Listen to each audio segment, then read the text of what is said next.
हाँ, इस कार्ड से हम पैसे निकाल लेते हैं, तकरीबन 5-6 लाख। Are you serious? क्या तुम मुझसे मजाक कर रही हो? तुम्हारे भाई ने मुझसे कहा कि तुम इस वक्त काफी मुश्किलों से गुजर रही हो और तुम्हारा भाई तुम्हें इस हालत में देख नहीं सकता, ये तो तुम जानती हो।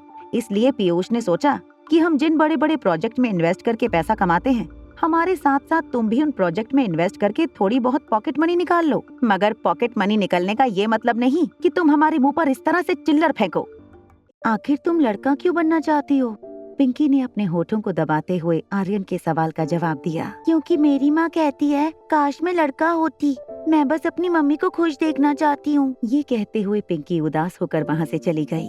कुछ देर में स्कूल का दिन खत्म हुआ। गेट पर श्रेया आर्यन को पिक करने आई थी। कार में बैठते ही आर्यन ने बहाना बनाते हुए श्रेया से कहा, वो मैं अपने कुछ किताबें बलबीर सर की एकेडमी में भूल गया हूँ, मेरा मतलब है भूल गई हूँ। आर्यन की इस बात पर हंसते हुए श्रेया ने कहा, आज सुबह से हो क्या गया है तुम्हें? किताबें भूल गई वो तो ठीक है, तुम ये भी भूल गई कि तुम एक लड़की हो। ठीक है, घर चलने से पहले हम पहले बलबीर सर की एकेडमी जाएंगे। बलबीर सर की एकेडमी में पहुंचने के बाद कार के रुकते ही आर्यन जल्दी से कार का दरवाजा खोलकर अंदर की ओर दौड़ गया। तभी श्रेया ने देखा ठीक उसके बगल में एक कार आकर रुकी। कार से उतरकर रोहित बलबीर सर की एकेडमी के अंदर जाने लगा। जैसे ही रोहित एकेडमी के वेटिंग एरिया की ओर पहुँचा, उसने देखा कि लगभग आर्यन जैसा दिखता हुआ एक बच्चा दौड़कर उसकी ओर आ रहा था। मगर वो ये जानकर हैरान हो गया कि उस बच्चे ने एक लड़की का स्कूल यूनिफॉर्म पहना हुआ था। रोहित ने अचानक उस बच्चे को दोनों कंधों से पकड़कर हैरान होते हुए पूछा, आर्यन तुम? रोहित के चेहरे का रंग पूरी तरह से उड़ गया था। वो समझ नहीं पा रहा था कि आर्यन के इस बर्ताव का वो क्या करे। उसका बेटा अभी अभी उसके सामने लड़की के कपड़े पहनकर आया था। श्रेया, जो अभी भी कार में बैठी रिया के वापस आने का इंतजार कर रही थी, रोहित को देखकर चौंक गई। रोहित की बाहों में रिया को देखकर श्रेया दंग रह गई। वो जब अपनी इस शौक से बाहर आई, जल्दी से कार से उतरकर रोहित पर चिल्लाने लगी, ये क्या कर रहे हैं आप? रुको वहाँ पर, रुक जाइए मैं कहती हूँ। अपनी कार की ओर आगे बढ़ रहा रोहित अचानक रुक गया और हैरानी से श्रेया की ओर देखने लगा। श्रेया किसी तरह रोहित तक पहुंचकर रिया को रोहित से छीनकर अपने पास वापस लेना चाहती थी। तेजी से अपने कदम रोहित की ओर बढ़ाते हुए श्रेया ने कहा, किसी बच्ची को इस तरह तुम किडनैप कैसे कर सकते हो? तुम जैसे लोगों को कानून का डर ही नहीं है। तभी अचानक आर्यन ने जोर से रोहित को कहा, क्या हुआ डैडी? ये आंटी इस तरह क्यों चिल्ला रही है? ये सुनकर श्रेया हैरान रह गई। श्रेया को लग रहा था कि आखिर क्यों रिया इस आदमी को डैडी कह रही है। अचानक ही श्रेया को इस बात का एहसास हुआ कि जब उसने अनिका से कुछ दिनों पहले बात की थी, तब अनिका ने श्रेया से ये कहा था कि उसे उसका खोया हुआ बेटा मिल गया है। ये सब सोचते हुए अचानक ही श्रेया का ध्यान एकेडमी की मेन एंट्रेंस पर पड़ा, जहाँ पर उसने देखा कि नन्ही रिया लड़कों के कपड़ों में दरवाजे के पीछे छुपकर उसे कुछ इशारा कर रही थी। ये सब देखकर श्रेया पूरी तरह से हैरान रह गई थी। मगर अपनी हैरानी से बाहर निकलते हुए श्रेया ने अटकती हुई आवाज में रोहित से कहा, सॉरी, मेरा मतलब है कि शायद मैंने आप दोनों को कोई और समझ लिया और इसीलिए अचानक ही मैं वो सब कुछ बोलने लगी जो शायद मुझे। आर्यन को कार में बैठाते हुए रोहित गुस्से से श्रेया की ओर देखने लगा और बिना कुछ कहे खुद भी कार के अंदर बैठकर वहाँ से चला गया। उन दोनों के जाने के बाद रिया दौड़कर बाहर आई और श्रेया से कहने लगी, छोटी मम्मी, आज तो मुझे लगा था कि हमारा भांडा जरूर फूट जाएगा। आपको पता है मैं कितना डर गई थी। श्रेया फटी हुई आंखों से बस रिया को देखे जा रही थी। रिया ने अपनी छोटी मम्मी का हाथ पकड़कर उसे गाड़ी में बैठाते हुए कहा, आप गाड़ी के अंदर बैठिए, मैं आपको सब कुछ समझाती हूँ। रास्ते में नन्ही रिया ने अपनी छोटी मम्मी श्रेया अय्यर को आर्यन और रिया के बीच चल रही इस अदला बदली के बारे में सब कुछ बता दिया। श्रेया अय्यर समझ नहीं पा रही थी कि इतने छोटे बच्चों में इतनी हिम्मत और इतनी अकल आई कहाँ से। श्रेया बड़ी मुश्किल से अपना ध्यान ड्राइविंग पर रख पा रही थी। तभी श्रेया के कंधे पर रिया ने अपना नन्हा सा हाथ रखकर कहा, आप इतनी ब्यूटीफुल हैं, सॉफ्ट हैं, जेंटल हैं, इतनी अंडरस्टैंडिंग है। मुझे पता है कि आप मेरी इस रिक्वेस्ट को जरूर मानेंगी और मुझे ये भी पता है कि आप अपनी नन्ही सी रिया को मम्मा के हाथों पिटते हुए भी नहीं देख सकेंगी, क्योंकि आप दुनिया की सबसे प्यारी छोटी मम्मी हैं, है ना? मुस्कुराती हुई श्रेया ने रिया का नाक दबाते हुए कहा, अब इस तरह तुम अपनी छोटी मम्मी को मनाओगी तो दुनिया की कोई ताकत ऐसी नहीं जो मुझे तुम्हारी बात मानने से रोक सके। थोड़ी देर में श्रेया और रिया मल्होत्रा हाउस पहुँच गए। जैसे ही वो लोग बंगले के गेट के अंदर आकर गाड़ी पार्क करने लगे, उन्होंने देखा कि गार्डन में झूले पर अनिका बैठी थी। जैसे ही रिया अनिका के पास दौड़कर आने लगी, अनिका ने रिया को देखते ही कहा, रिया, तुम्हारी स्कूल टीचर ने अभी अभी फोन किया था। मम्मा, वो मैं आपको। इससे पहले कि रिया अनिका को सॉरी कह पाती, अनिका ने अपने दोनों हाथों से रिया के कंधे पकड़ लिए और कहा, तुम्हारी टीचर तो तुम्हारी बहुत तारीफ कर रही थी। आखिर क्या जादू कर दिया है तुमने अपनी टीचरों पर जो तुम्हारी इतनी तारीफ की जा रही है स्कूल में? अपने दोनों हाथ हवा में उछालते हुए रिया ने अपनी माँ से कहा, क्या करूँ, आपने बेटी ही ऐसी पैदा लड़की है जिसकी जितनी तारीफ की जाए उतनी कम है, तो आपको इन सब बातों पर प्राउड फील नहीं होना चाहिए। जैसे ही रिया बंगले तक पहुंची, अनिका ने फिर से उसे रोकते हुए कहा, और हाँ, तुम्हारी स्कूल की टीचरों ने ये भी कहा है कि मेहरबानी करके आपकी बेटी से कहिए कि स्कूल के बच्चों में कोई अंधविश्वास न फैलाए कि कोई लड़का जब चाहे तब लड़की बन सकता है। तुम्हारी स्कूल के किसी यश नाम के लड़के ने आज ऐसी कोशिश की थी, आज तो किसी तरह वो बच गया, मगर आइंदा मेहरबानी करके आपकी बेटी से कहिएगा कि ऐसा कोई अंधविश्वास स्कूल के बच्चों में न फैलाए। अनिका की ये बात सुनकर रिया तुरंत पलट कर कहने लगी, वो तो एक बेवकूफ लड़का है, सिर्फ शरीर से बड़ा है पर दिमाग से अभी भी वो छोटा बच्चा है, ऐसी बात पर कोई कैसे विश्वास कर सकता है। गुलेरिया हाउस। वहाँ करण गुलेरिया के घर पर यश के पापा सिद्धार्थ गुलेरिया यश को डांटते हुए कह रहे थे, कोई लड़का कभी लड़की कैसे बन सकता है, वो भी इस तरह। अगर आगे से तुमने ऐसी कोई बकवास पर यकीन किया या दोबारा से ऐसा कुछ करने की कोशिश की तो इतना याद रखना, तुम्हें इतनी दूर किसी बोर्डिंग स्कूल में भेज दूंगा कि तुम यहाँ अपने परिवार वालों से बात करने को तरस जाओगे। मगर मैं झूठ नहीं बोल रहा हूँ, स्कूल के सब बच्चे जानते हैं, आप चाहो तो पिंकी से पूछ लो, अगर मुझ पर विश्वास नहीं है आपको तो पूछो पिंकी से, मैं सच कह रहा हूँ या नहीं। यश के मुँह से ये बात निकलते ही यश पर गुस्सा कर रहे सिद्धार्थ ने बीच हवा में ही अपना हाथ रोक लिया और सोफे पर बैठे अपने भाई आकाश गुलेरिया की ओर देखा। आकाश ने अपने हाथों में नन्ही सी पिंकी को पकड़ रखा था। जब आकाश ने यश की बात सुनी तो पिंकी की पीठ पर हाथ घुमाते हुए आकाश गुलेरिया ने पिंकी से पूछा, बेटा क्या ये सही कह रहा है? अपनी आंखों को झुकाकर पिंकी ने हाँ में अपना सर हिला दिया। पिंकी का जवाब मिलते ही आकाश हैरान हो गया। आकाश ने पिंकी से फिर से धीमी आवाज में पूछा, क्या आपने रिया को बाथरूम में देखा था? इस बार पिंकी ने ना में अपना सर हिलाया। पिंकी का ये जवाब मिलते ही आकाश को एक बात का यकीन हो गया कि जरूर इन बच्चों को किसी बात की गलतफहमी हो गई है। जैसे ही पिंकी को हाथ में लेकर आकाश सोफे पर से खड़ा हुआ, पिंकी ने धीमी आवाज में आकाश गुलेरिया के कान में कहा, मगर मुझे पता है कि रिया बॉयज टॉयलेट में गई थी। आकाश ने अपनी आवाज ऊंची ही रखते हुए नताशा से पूछा, तुम मेरी बेटी के दिमाग में ये बात क्यों डालना चाहती हो कि उसे एक लड़का बनना चाहिए? मुझे जवाब चाहिए। आकाश, हमारी सगाई को इतने साल बीत चुके हैं, मगर तुम अब तक मुझे अपनी पत्नी के रूप में स्वीकार करने को राजी ही नहीं हो रहे हो। क्या ये सब कुछ इसीलिए है क्योंकि पिंकी एक लड़की है? एक बात हमेशा याद रखना, पिंकी मेरी बेटी है और तुम उसे इस तरह से ब्रेन वॉश नहीं कर सकती। कबर्ड का एक दरवाजा जो खुला था उसे जोर से धकेलते हुए आकाश नताशा के रूम से बाहर निकल गया। वहाँ मल्होत्रा हाउस में अनिका के इंटरोगेशन से बचने के बाद रिया अपने कमरे में बैठकर मैथमेटिक्स की किताबें पढ़ने लगी। उसे पता था कि उसके लिए ये आने वाले कुछ दिन बहुत टफ गुजरने वाले थे, क्योंकि ना ही रिया सिर्फ मैथ में कमजोर थी, मगर उसे मैथ में कोई खास इंटरेस्ट भी नहीं था। इसलिए मैथमेटिकल ओलंपियाड कंपटीशन में हिस्सा लेना रिया के लिए ठीक वैसा ही था जैसा आर्यन के लिए डांस कंपटीशन में हिस्सा लेना। लगभग 10 मिनट तक मैथ के कुछ प्रॉब्लम सॉल्व करने के बाद रिया मैथ की किताबों से बातें करने लगी। रिया ने अपनी किताबों से कहा, हाँ, अब आप लोगों को थोड़ा ब्रेक लेना पड़ेगा क्योंकि आपको देख देख कर मेरे सर में दर्द होने लगा है। Right now it's time for live stream. मैं अपनी लाइव स्ट्रीम खत्म करूंगी, फिर वापस आपके पास आकर आपकी सारी प्रॉब्लम सॉल्व करूंगी। किताबों को एक तरफ रखते हुए रिया ने अपना मोबाइल फोन उठाया और लाइव स्ट्रीम ऐप में लॉग ऑन किया। जैसे ही रिया ने उस ऐप में लॉगिन किया, एक बड़ा सा पॉपअप उसकी स्क्रीन पर फ्लैश होने लगा। Little angel versus kind human. अलग अलग रंगों में लाइव स्ट्रीम पर कुछ रूल्स एंड रेगुलेशन फ्लैश होने लगे। कमेंट सेक्शन में लोगों की कमेंट्स आना भी शुरू हो गई थी। इस कंपटीशन में रिया ने पहली बार पार्टिसिपेट किया था। हालांकि रिया के फैन पिछले कुछ दिनों में बहुत बढ़ गए थे और उसके नंबर 1 फैन उसके फैन नानू ने रिया की सपोर्ट में काफी टोकन भी भेजे थे। मगर फिलहाल रिया ने जिस कंपटीशन में पार्टिसिपेट किया था, उस कंपटीशन में पार्टिसिपेट करने वालों का देश और दुनिया भर से लाखों की संख्या में फैन बेस था। फैन के मामले में रिया इन सब से काफी पीछे थी।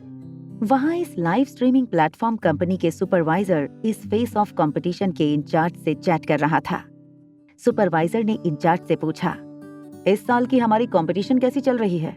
क्या कोई नया इंटरेस्टिंग धमाकेदार टॉपिक मिला है हमें, जिससे इस साल हम अपने इवेंट को और ज्यादा बड़ा कर सकें?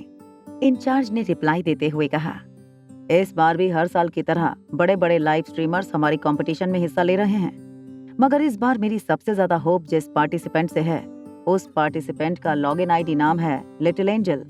इंचार्ज की कमेंट पढ़कर सुपरवाइजर हैरान हो गया। उसने जब चेक किया कि इस लिटिल एंजल की फैन लिस्ट में सिर्फ 2 लाख फैन थे, तो सुपरवाइजर डिसअपॉइंट हो गया कि लिटिल एंजल के अब तक सिर्फ 2 लाख फैन हुए थे। उसने अपने इंचार्ज पर हंसते हुए कहा, 2 लाख फैन से क्या होने वाला है? हमारे लाइव स्ट्रीमिंग ऐप पर 2 लाख वाले कम से कम 20 लाख आईडी होंगे। हमें चाहिए कोई बड़ा धमाका जिसके फैन लिस्ट में करोड़ों फैंस हों। सुपरवाइजर की इस बात का जवाब लिखते हुए इंचार्ज ने कहा, मगर सर, ये एक 5 साल की बच्ची है। सर, अगर हम इस लिटिल एंजल को हमारी वेबसाइट पर प्रमोट करें तो ये लिटिल एंजल काफी फैन फॉलोइंग अट्रैक्ट कर सकती है पूरी दुनिया से। इंचार्ज की ये बात सुनकर सुपरवाइजर ने उसे फटकार लगाते हुए कहा, तो फिर तुम किस बात का इंतजार कर रहे थे अब तक? अरे, इस चीज की बहुत ज्यादा हाइप करो। हर जगह लिटिल एंजल को प्रमोट करो, चाहे सोशल मीडिया हो या फिर हमारे गेमिंग प्लेटफॉर्म। हर जगह इस बात को बड़े बड़े अक्षर में लिखो। चाहिए तो ये वीडियो अपलोड करो। कुछ भी करके इस लिटिल एंजल की फैन फॉलोइंग बढ़ाओ। तुम्हें नहीं पता कि तुम्हारे हाथ में कितना बड़ा खजाना लगा है। तुम्हारे रिसर्च की दाद देता हूँ। ये लड़की सचमुच एक करिश्मा है। हो सकता है कि आगे चलकर ये लड़की इंटरनेट गेमिंग दुनिया की एक सेंसेशनल सुपरस्टार बन जाए। मगर एक बात है, हमारे पास इस बच्चे का जो फोटोग्राफ है वो काफी ब्लर है।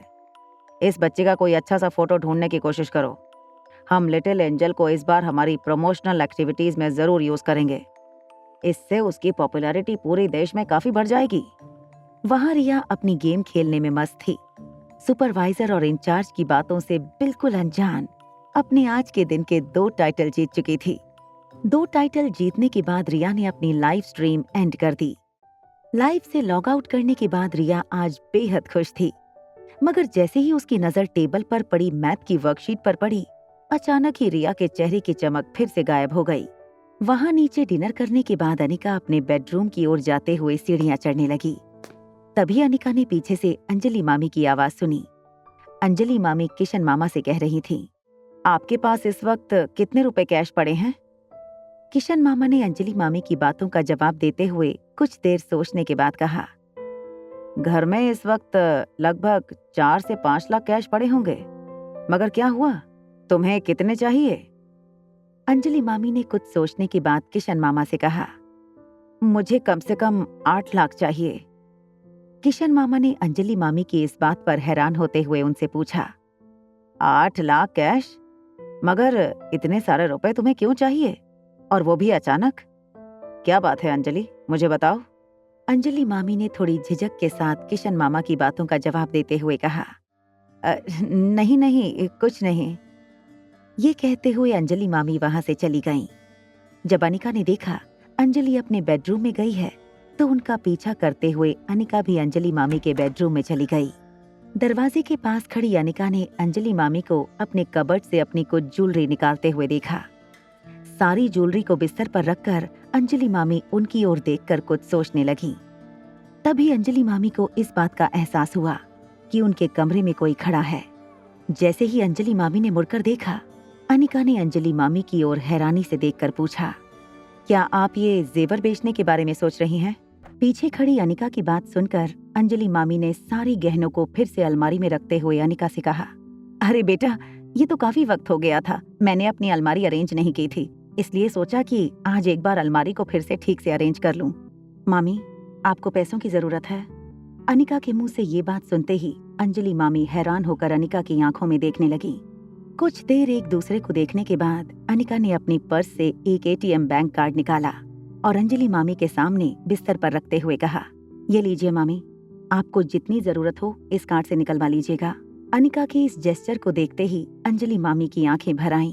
अंजलि मामी ने वो कार्ड अनिका के हाथों में फिर से रखते हुए कहा, तुम हमारी बच्ची हो, मैं तुम्हारे पैसे कैसे ले सकती हूँ? मामी, आप चिंता ना कीजिए, इसके अलावा भी मेरे पास कुछ और रुपए पड़े हैं, आप इस बैंक के सारे रुपए यूज कर सकती हैं, कोई प्रॉब्लम नहीं होगी। जब अनिका ने अंजलि मामी को बहुत फोर्स किया कि वो इस कार्ड में से अपनी जरूरत की रकम निकाल लें, तो थोड़ी देर के बाद अंजलि मामी ने कुछ सोचते हुए वो कार्ड अपने हाथों में लिया और तेज कदमों से अपने बेडरूम से बाहर चली गईं। जैसे ही अंजलि मामी नीचे हॉल में पहुंची, उन्होंने देखा कि मीनाक्षी तिल मिलाकर बंगले के अंदर आ रही थी। घर के अंदर आते ही मीनाक्षी ने अंजलि मामी से पूछा, क्या तुमने वो पैसे रेडी रखे हैं? अंजलि मामी ने अपने हाथों का बैंक कार्ड मीनाक्षी को दिखाते हुए कहा, हाँ, इस कार्ड से हम पैसे निकाल लेते हैं, तकरीबन 5-6 लाख। Are you serious? क्या तुम मुझसे मजाक कर रही हो? तुम्हारे भाई ने मुझसे कहा कि तुम इस वक्त काफी मुश्किलों से गुजर रही हो और तुम्हारा भाई तुम्हें इस हालत में देख नहीं सकता। ये तो तुम जानती हो। इसलिए पीयूष ने सोचा कि हम जिन बड़े बड़े प्रोजेक्ट में इन्वेस्ट करके पैसा कमाते हैं, हमारे साथ साथ तुम भी उन प्रोजेक्ट में इन्वेस्ट करके थोड़ी बहुत पॉकेट मनी निकाल लो। मगर पॉकेट मनी निकलने का ये मतलब नहीं कि तुम हमारे मुंह पर इस तरह से चिल्लर फेंको। इतने रुपए में तो आजकल एक अच्छी हैंडबैग भी नहीं आती। लगभग गिड़गिड़ाती हुई आवाज में अंजलि मामी ने मीनाक्षी से कहा, मीनाक्षी, तुम तो जानती हो हमारी फैमिली सिचुएशन के बारे में। हम सब इस वक्त सिर्फ और सिर्फ अमृत टैबलेट के बाजार में आने का इंतजार कर रहे हैं। हमारा सारा पैसा वर्किंग कैपिटल में लग गया है। अमृत टैबलेट बनाने के लिए जो कैपिटल इन्वेस्टमेंट चाहिए, उसी में हमारा सारा पैसा लग गया है। अब जब तक वो दवाई मार्केट में नहीं आती और हमारी कमाई शुरू नहीं होती, तब तक के लिए बस मुझे थोड़ा सा सहारा चाहिए। इसीलिए मैंने सोचा कि थोड़ा बहुत इन्वेस्टमेंट करके अगर मैं पैसे कमा सकूं, तो आने वाले कुछ दिनों के लिए मुझे वो पैसे काम आ जाएंगे। इस घर को अगर तुम गिरवी रख देती हो तो अच्छी खासी रकम तुम्हें मिल सकती है, कम से कम 5 करोड़ रुपए। अब सोचो, 5-6 करोड़ का इन्वेस्टमेंट करोगी तो रिटर्न्स भी ज्यादा मिलेंगे और उन रिटर्न से तुम अपनी फैमिली का ख्याल भी रख पाओगी। मैं बस इसलिए इन्वेस्ट करना चाहती हूँ ताकि मैं थोड़ी साइड इनकम खड़ी कर सकूँ अपने परिवार के लिए। उसके लिए घर गिरवी रखना मुझे ठीक नहीं लग रहा है। अगर तुम 3 करोड़ रुपए इन्वेस्ट करती हो तो कम से कम प्रॉफिट में तुम्हें 1 से 1.5 करोड़ रुपए मिलेंगे। मगर तुम हमें क्या ऑफर करना चाहती हो? 6-7 लाख रुपए। ये हमारे लिए कितनी शर्म की बात होगी, कभी सोचा है तुमने? या फिर तुम चाहती हो कि हमारे खानदान की नाक हमारे क्लाइंट के सामने कट जाए? एक बात तुम भी कान खोल कर सुन लो, अगर तुम्हें हमारे साथ इन्वेस्टमेंट करना है तो कम से कम 1 करोड़ रुपए का इन्वेस्टमेंट करना होगा, वरना भूल जाओ। अगर ये बात है तो फिर रहने दो, मुझे नहीं करना इन्वेस्टमेंट। जरा देखो अपनी तरफ, तुम रायचंद परिवार का एक हिस्सा थी। मुझे पता है कि तुम्हें बचपन से ही पैसे में रहने का बड़ा शौक था, मगर आज मल्होत्रा खानदान की ये हालत देखकर हमें तो तुम पर तरस आता है। चलो ठीक है, तुम्हारी हैसियत के मुताबिक ही सही, हमें तो तुम्हारी मदद करनी है। कुछ और पैसे मैं अपनी तरफ से जोड़कर तुम्हारे लिए इन्वेस्ट कर दूंगी। इससे पहले कि अंजलि मामी की इंसल्ट करते हुए मीनाक्षी आगे कुछ कहे, अनिका ने अपनी आवाज ऊंची करते हुए मीनाक्षी से कहा, मेरी मामी को तुम्हारी भीख नहीं चाहिए। अनिका की ये आवाज सुनकर मीनाक्षी और अंजलि मामी दोनों चौंक गए। अंजलि मामी की ओर देखते हुए अनिका ने बिल्कुल धीरे और पोलाइट आवाज में कहा, मामी, अगर आपको साइड इनकम ही कमानी है तो इसमें मैं आपकी मदद करूंगी। बाहर के लोगों को मदद के लिए बुलाने की कोई जरूरत नहीं है। अनिका की ये बात मीनाक्षी को तीर की तरह चुभ गई थी। अपनी आंखें छोटी करते हुए मीनाक्षी ने अनिका से पूछा, अपनी उम्र के हिसाब से तुम बहुत बड़ी बड़ी बातें करती हो। क्या तुम जानती भी हो कि हम किस चीज में इन्वेस्ट करते हैं? क्या तुमने कभी मेहरा खानदान का नाम सुना है? वही मेहरा खानदान जिसमें सिमरन मेहरा ने शादी की है। मारवा परिवार ने जब रियल एस्टेट बिजनेस में अपना कदम रखा तो उनके साथ साथ मेहरा खानदान भी उनके कंधे से कंधा मिलाकर अपना बिजनेस रियल एस्टेट में बढ़ाने लगे। अब मेहरा खानदान ने दिल्ली से 50 किलोमीटर दूर एक बहुत बड़ा प्लॉट खरीदा है और हमारे साथ कई ऊंचे खानदान के लोग मेहरा खानदान की इस प्रॉपर्टी प्रोजेक्ट में इन्वेस्ट करने वाले हैं। और ये बात तो सभी जानते हैं कि बस कुछ ही वक्त में उनके इन्वेस्ट किए हुए पैसे कम से कम 4 गुना हो जाएंगे। हमारी इन्वेस्टमेंट की रकम पूरे 25 करोड़ है और तुम चाहती हो कि तुम्हारे ये 7-8 लाख लेकर हम मिस्टर मेहरा से कहें कि वो ये पैसे लेकर तुम्हारी मदद करें, तुम्हें कुछ पैसे कमा कर दें। मीनाक्षी की ये बात सुनते ही डरी हुई अंजलि मामी तुरंत मीनाक्षी के पास गयी और उससे कहने लगी, देखो, मेरे पास ये 2 कार्ड हैं। इन 2 कार्ड में से अगर 15-20 लाख भी निकलते हैं तो प्लीज क्या तुम इन पैसों को उस प्रोजेक्ट में लगाकर हमारी कुछ मदद कर सकती हो? मीनाक्षी ने अपनी नजरें नीचे करके उन दोनों कार्ड की ओर देखा और फिर अंजलि मामी से कहा, अब तुम्हारे भाई ने तुम्हारी मदद करने का फैसला कर ही लिया है तो नाक भी कटानी होगी, मगर 30 लाख रुपए से एक भी पैसा कम नहीं चलेगा। ये कहकर मीनाक्षी ने अंजलि मामी के पास से उनका और अनिका का बैंक कार्ड अपने हाथ में ले लिया। तभी अचानक अनिका ने दोनों कार्ड मीनाक्षी के हाथ से छीन लिए। अनिका के इस बर्ताव पर गुस्सा होकर मीनाक्षी तिल मिलाकर अनिका की ओर देखने लगी। आगे की कहानी जानने के लिए देखें अगला एपिसोड सिर्फ पॉकेट एफएम के YouTube चैनल पर। और एक लड़की को देखा तो के सारे एपिसोड को सुनने के लिए डिस्क्रिप्शन में दी गई लिंक से डाउनलोड करें पॉकेट एफएम ऐप।